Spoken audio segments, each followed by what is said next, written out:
Yeah, David, the Central Oregon Avalanche Center indicates that the two were found buried in a storm slab avalanche, with officials telling us it likely happened Monday afternoon and that the skiers possibly triggered it themselves.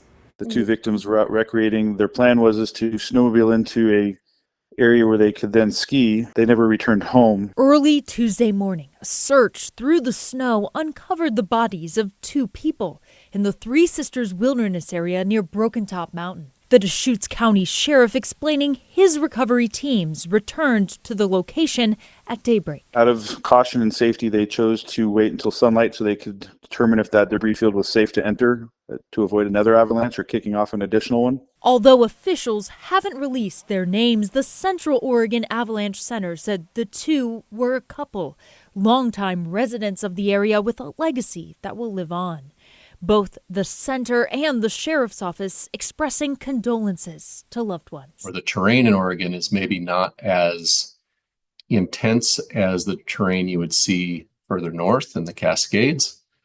That being said, there is significant avalanche terrain and there's a significant population, especially in the area around Bend. The director of the National Avalanche Center, which forecasts for mountainous regions with a history of avalanche accidents, says it's been a busy season in Oregon and elsewhere. This year, one of the reasons that we have, kind of complex conditions in the United States is that we've had several periods of cold, long periods of dry weather with snow on the ground. And in that case, you can build fairly weak snow at the surface.